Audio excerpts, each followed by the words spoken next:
कैसे कि अब तारा अगर रोजी रोटी यही पे टिकल बा।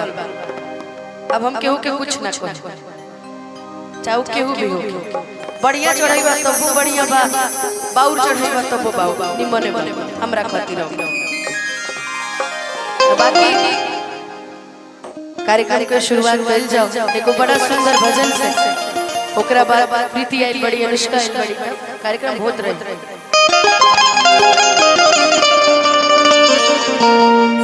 हेलो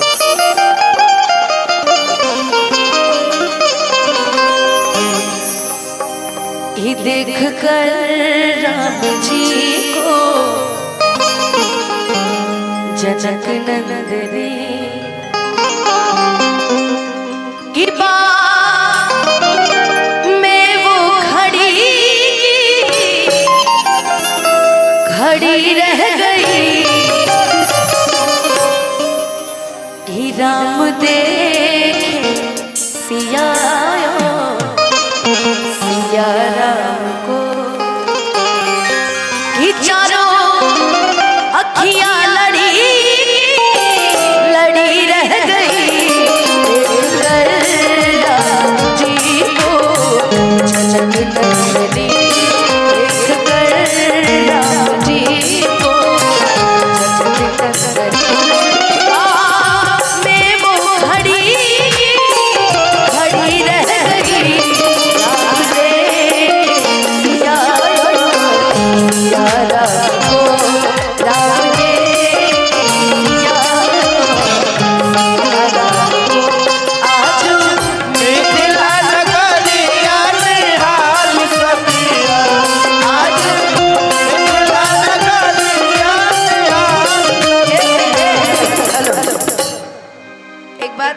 पीछवा से पैर के छुएला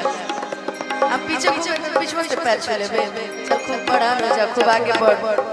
कि आजू आशीर्वाद दे भगवान करस तो जल्दी बियाह शादी को लड़का हो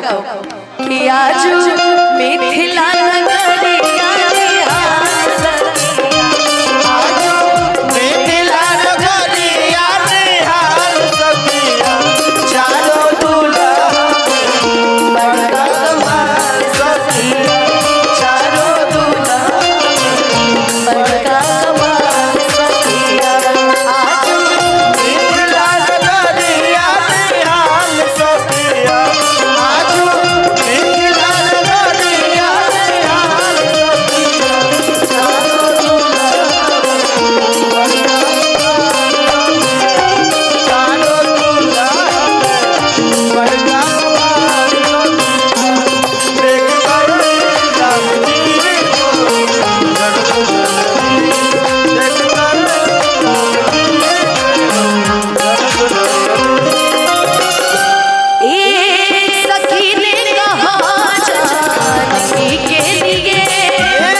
पर धनुष कैसे तोड़ेंगे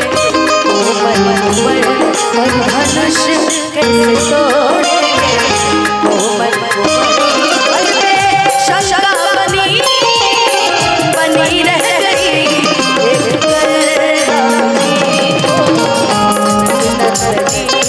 देख कर राम जी को जनक नंदनी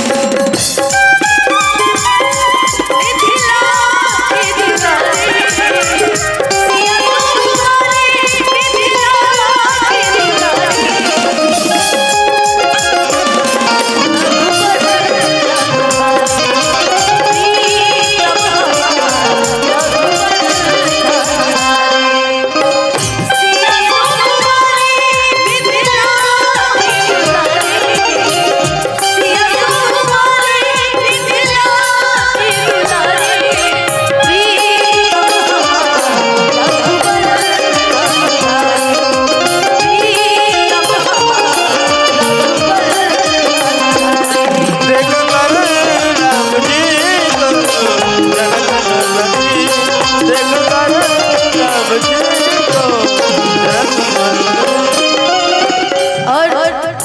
बड़ा सुंदर लाइन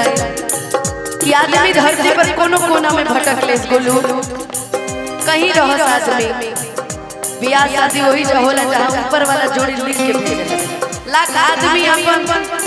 पैर भी लगा ले होई हेकरा से होकरा से ना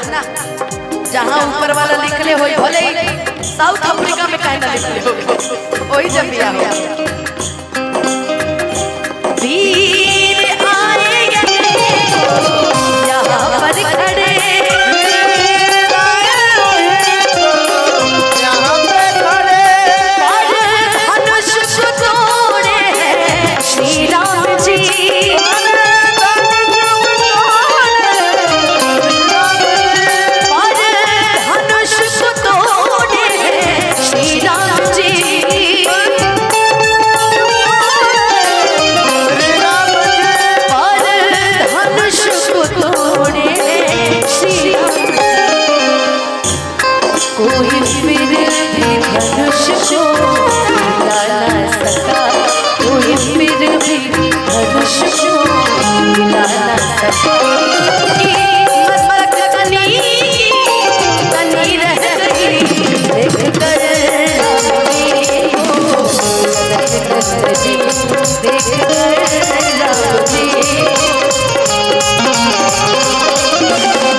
जनक नंदनी